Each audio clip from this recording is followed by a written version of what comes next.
Welcome to SKG learning academy. आज आहे 19 मार्च 2024। आजच्या दिवसाचे जे काही महत्त्वाचे चालू घडामोडीचे क्वेश्चन्स असणार आहेत ते आपण डिस्कस करणार आहोत। त्या अगोदर आपल्या चॅनलवर जर पहिल्यांदा आला असाल चॅनलला सबस्क्राईब आणि व्हिडिओला लाईक करायला विसरू नका। अशाच प्रकारचे रोजचे रोज चालू घडामोडीचे सेशन आपल्या चॅनलवर घेऊन येत असतो। चला तर आजच्या सेशनला सुरुवात करूया। आजचा पहिला प्रश्न आहे, लमितीय 2024 संयुक्त सैन्य अभ्यास भारत आणि कोणत्या देशांदरम्यान आयोजित करण्यात आला आहे? पहा, या प्रश्नाचं योग्य उत्तर आहे ऑप्शन क्रमांक सी, सेशल्स। भारत आणि सेशल्स दरम्यान हा लमितीय जो आहे संयुक्त सैन्य अभ्यास आयोजित करण्यात आलेला आहे। तर संयुक्त सैन्य अभ्यास लमितीय 2024चे आयोजन 18 ते 27 मार्चपर्यंत पार पडणार आहे। यावर्षीचे लमितीयचे हे 10वे संस्करण आहे। भारत आणि सेशल्स यांच्यात सहयोगवाढीसाठी हा संयुक्त सैन्य अभ्यास आयोजित करण्यात आलेला आहे। या सैन्य अभ्यासामध्ये भारतीय सेनेतील गोरखा रायफल्सचे 45 जवान सामील झालेले आहेत। लमितीय हा जो शब्द आहे याचा अर्थ होतो मित्रता। सेशल्स हा जो देश आहे हिंद महासागरामध्ये असणाऱ्या 115 द्वीपसमूहांचा एक द्वीपसमूह राष्ट्र आहे। सेशल्सची राजधानी आहे विक्टोरिया, चलन आहे सेशल्स रुपया आणि राष्ट्रपती आहेत वेवेल रामकलवान। पुढचा प्रश्न पाहूया। तमिलिसाई सौंदरराजन यांनी आपल्या पदाचा राजीनामा दिलेला आहे। त्या कोणत्या राज्याच्या राज्यपाल होत्या? प्रश्नाचं योग्य उत्तर आहे ऑप्शन क्रमांक बी, तेलंगणा। तेलंगणाच्या या राज्यपाल होत्या तमिलिसाई सौंदरराजन आणि यांनी आपल्या राज्यपाल पदाचा जो आहे राजीनामा दिलेला आहे। तर तेलंगणाच्या राज्यपाल होत्या आणि त्याचबरोबर त्या पॉंडिचेरीच्या देखील उपराज्यपाल होत्या। तर तमिलिसाई सौंदरराजन यांनी आपल्या पदाचा या दोन्ही पदांचा राजीनामा दिलेला आहे। राष्ट्रपतींकडे त्यांनी आपल्या पदाचा राजीनामा सुपूर्द केलेला आहे। 8 सप्टेंबर 2019 पासून त्या ही दोन्ही पदे सांभाळत होत्या। तर तेलंगणा राज्याच्या राज्यपाल पदांचा त्यांनी राजीनामा दिलेला आहे। तेलंगणा स्थापना झालेली आहे 2 जून 2014। राजधानी आहे हैदराबाद आणि मुख्यमंत्री आहेत सध्या तेलंगणाचे रेवंत रेड्डी। पुढचा प्रश्न पाहूया। महिला प्रीमियर लीग अर्थात WPL 2024चा किताब कोणी जिंकला आहे? प्रश्नाचं उत्तर आहे ऑप्शन क्रमांक सी, रॉयल चॅलेंजर्स बँगलोर। या संघाने महिला प्रीमियर लीगचा जो किताब आहे 2024चा हा जिंकलेला आहे। तर WPL अर्थात महिला प्रीमियर लीग अंतिम सामन्यामध्ये दिल्ली कॅपिटलला 8 विकेटने हरवत पहिल्यांदाच रॉयल चॅलेंजर्स बँगलोरने हा किताब जिंकलेला आहे। या स्पर्धेचा अंतिम सामना दिल्लीमधील अरुण जेटली स्टेडियममध्ये खेळवण्यात आला होता। अंतिम सामन्यामध्ये प्लेयर ऑफ द मॅच ठरलेली आहे सोफी मोलिन्स। RCB संघाची कप्तान होती स्मृती मंधाना। विजेता संघाला 6 करोड आणि उपविजेत्या संघाला 3 करोड रुपयांची रक्कम प्रदान करण्यात आलेली आहे। मागचा सत्र जे होतं 2023चं WPLचं, यामध्ये विजेता संघ ठरला होता मुंबई इंडियन्स। WPL स्पर्धांचे हे दुसरे संस्करण होते। BCCI कडून या स्पर्धांचे संचालन हे केलं जातं। पुढचा प्रश्न पाहूया। संगीत कलानिधी पुरस्कार 2024साठी कोणाची निवड करण्यात आली आहे? योग्य उत्तर आहे ऑप्शन क्रमांक D, TM Krishna. TM Krishna जे आहेत यांना हा संगीत कलानिधी पुरस्कार 2024 जो आहे देण्यात येणार आहे। तर संगीत अकादमीचा संगीत कलानिधी पुरस्कार 2024 प्रसिद्ध कर्नाटकी गायक आणि मॅग्सेसे पुरस्कार विजेते आहेत थोदूर मदाबुसी कृष्णा यांना दिला जाणार आहे। भारतामध्ये संगीताचे 2 प्रकार आहेत। दक्षिण भारतामध्ये जे संगीत प्रचलित आहे त्याला कर्नाटकी संगीत असं म्हटलं जातं आणि बाकी संपूर्ण भारतामध्ये जे संगीत आहे याला हिंदुस्थानी संगीत असं म्हटलं जातं। तर संगीत कलानिधी जो पुरस्कार आहे हा कर्नाटक संगीतातील पुरस्कार आहे। कर्नाटक संगीतातील ऑस्कर म्हणून देखील या पुरस्काराला संबोधले जाते। मद्रास संगीत अकादमीकडून हे पुरस्कार जे आहे प्रदान केले जातात। या अगोदर 2023चा जो संगीत कलानिधी पुरस्कार आहे बॉम्बे जयश्री यांना देण्यात आला आहे। पुढचा प्रश्न पाहूया। नुकताच RBIने म्हणजे रिझर्व्ह बँक ऑफ इंडियाने कोणत्या बँकेवर 29.55 लाख रुपयांचा दंड लावलेला आहे? प्रश्नाचं उत्तर आहे ऑप्शन क्रमांक बी, बंधन बँक। बंधन बँकेवर RBIने नुकताच 29.55 लाख रुपयांचा दंड हा ठोठावलेला आहे। तर बंधन बँक RBIने 29.55 लाख रुपयांचा जो दंड आहे हा जो दंड ठोठावण्याचं कारण म्हणजे बँकिंग नियमांच्या पालनामध्ये त्यांनी जी कसर केलेली आहे याबद्दल त्यांच्यावर ही कारवाई करण्यात आलेली आहे। तसेच काही सूचनांचे देखील बंधन बँकेने पालन केले नसल्याने त्यांना हा दंड ठोठावण्यात आलेला आहे। बंधन बँक स्थापना झालेली आहे बँकेची 2001मध्ये। बंधन बँकेचे मुख्यालय आहे कोलकातामध्ये। सध्या अध्यक्ष आहेत बंधन बँकेचे अनुप कुमार सिन्हा आणि व्यवस्थापकीय संचालक आहेत चंद्रशेखर घोष। पुढचा प्रश्न पाहूया। नुकताच माजी नौदल प्रमुख यांचं निधन झालेलं आहे, तर त्यांचं नाव काय होतं?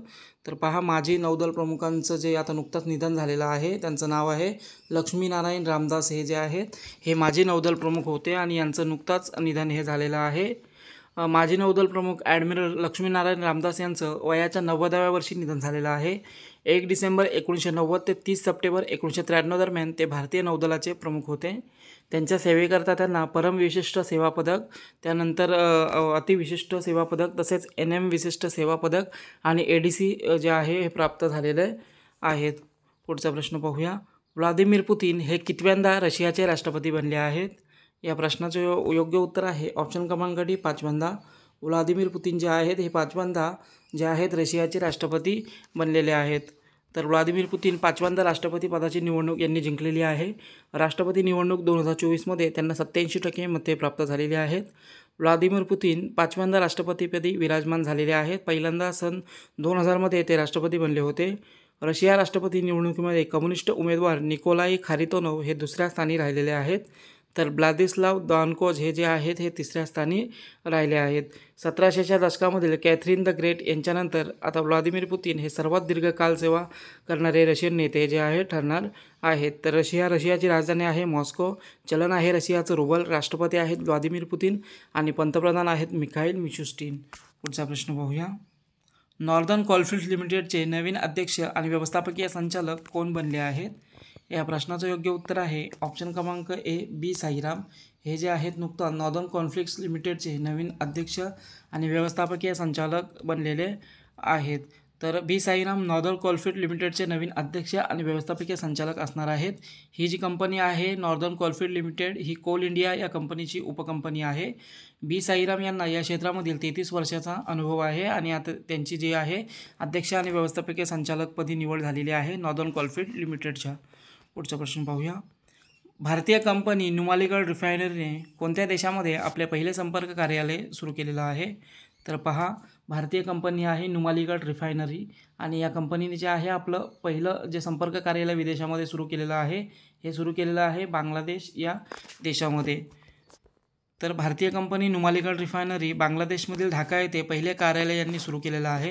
भारत बांगलादेश मैत्री पाईपलाईन प्रकल्पाचे उद्घाटन जे आहे 18 मार्च 2023 रोजी भारताचे पंतप्रधान नरेंद्र मोदी आणि बांगलादेशच्या पंतप्रधान शेख हसीना यांच्या हस्ते संयुक्तपणे करण्यात आला आहे. हा जो प्रकल्प आहे सीमापार पाईपलाईनद्वारे बांगलादेशला पेट्रोलियम उत्पादनांचा पुरवठा करण्याच्या उद्देशाने चालवला जात आहे. पुढचा प्रश्न पाहूया. कोणत्या राज्य सरकारने कृषक उन्नती योजना लागू केली आहे? तर पहा, या प्रश्नाचं योग्य उत्तर आहे ऑप्शन क्रमांक सी, छत्तीसगड. छत्तीसगड राज्य सरकारने जे आहे शेतकऱ्यांसाठी कृषी उन्नत योजना जी आहे ही लागू केलेली आहे. तर छत्तीसगडचे मुख्यमंत्री विष्णुदेव साय यांनी शेतकऱ्यांना मदत देण्याच्या उद्देशाने कृषी विकास योजना सुरू केलेली आहे. पंतप्रधान मोदी यांनी राज्यातील शेतकऱ्यांना 3100 रुपये प्रति क्विंटलने धान्य खरेदीची जी आहे हमी दिलेली होती आणि या हमीची पूर्तता करण्यासाठीच मुख्यमंत्री कृषी उन्नत योजना सुरू करून या माध्यमातून शेतकऱ्यांना धान्याच्या किमतीत 3100 रुपये प्रति क्विंटल फरकाची जी रक्कम आहे ही दिली जाणार आहे. या योजनेच्या माध्यमातून सुमारे 24,75,000 शेतकऱ्यांना बँक खात्यामध्ये 13,320 कोटी रुपयांची जी मदत आहे ही थेटरित्या वितरित जी आहे केली जाणार आहे. पुढचा प्रश्न पाहूया. मानव विकास निर्देशांक 2023-24 भारत कितव्या स्थानावर आहे? तर नुकताच जो हा भारत मानव विकास निर्देशांक जाहीर झालेला आहे आणि या निर्देशांकामध्ये भारत जो आहे 134व्या क्रमांकावर आहे. तर मानव विकास निर्देशांक अर्थात ह्युमन डेव्हलपमेंट इंडेक्स जो आहे युनायटेड नेशन डेव्हलपमेंट प्रोग्राम यांच्या ब्रेकिंग द ग्रिडलॉक ध्रुवीकृत जगामध्ये सहकार्याची पुनर्कल्पना असा जो अहवाल आहे हा जाहीर केलेला आहे. या अहवालानुसार जागतिक मानव विकास निर्देशांकामध्ये भारताची एका स्थानाने सुधारणा झालेली आहे. तर ह्युमन डेव्हलपमेंट इंडेक्स आरोग्य, ज्ञान आणि राहणीमान या मानवी विकासात 3 मूलभूत पैलूंमध्ये देशातील यशाचे जे आहे मोजमाप करते. 2022 जे आहे आता हा जो आहे 2023-24चा रिपोर्ट यामध्ये 2022चं जे अहवाल आहे सादर करण्यात आलेला आहे. यामध्ये 193 देशांमध्ये 134व्या क्रमांकावर आहे भारत आणि 2021मध्ये जो आहे भारत 191 देशांमध्ये 135व्या क्रमांकावर होता. भारताचे HDI ह्युमन डेव्हलपमेंट इंडेक्स मूल्य 2022मध्ये 0.644 पर्यंत वाढलेलं आहे. तर 2021मध्ये ते जे प्रमाण आहे 0.633 इतके होते. या निर्देशांकामध्ये स्वित्झर्लंड, नॉर्वे, आइसलंड, हाँगकाँग आणि डेन्मार्क हे जे देश आहेत हे आघाडीवर आहेत. पुढचा प्रश्न पाहूया. नीती आयोगाच्या सल्लागार म्हणून कोणाची नियुक्ती करण्यात आली आहे? तर पहा, या प्रश्नाचं योग्य उत्तर आहे ऑप्शन क्रमांक डी, निधी छब्बर. निधी छब्बर ज्या आहेत यांची नुकताच नीती आयोगाच्या सल्लागार म्हणून जे आहे नियुक्ती करण्यात आलेली आहे. तर नीती आयोगाच्या सल्लागार म्हणून निधी चिपोरे यांची नियुक्ती करण्यात आलेली आहे. पुढील 1 वर्षाकरिता त्या नीती आयोगाच्या सल्लागार असणार आहेत. आसाम मेघालय केडरच्या त्या 1994 तुकडीच्या IAS अधिकारी होत्या. नीती आयोगाच्या सल्लागार पदावर नियुक्त होण्याअगोदर त्या CBSE बोर्डाच्या अध्यक्षा होत्या. तर हे होते आजच्या दिवसाचे काही महत्त्वाचे चालू घडामोडीचे क्वेश्चन्स. सेशन कसा वाटला कमेंटद्वारे कळवा. चॅनलला सबस्क्राईब करा आणि व्हिडिओला लाईक करायला विसरू नका. धन्यवाद.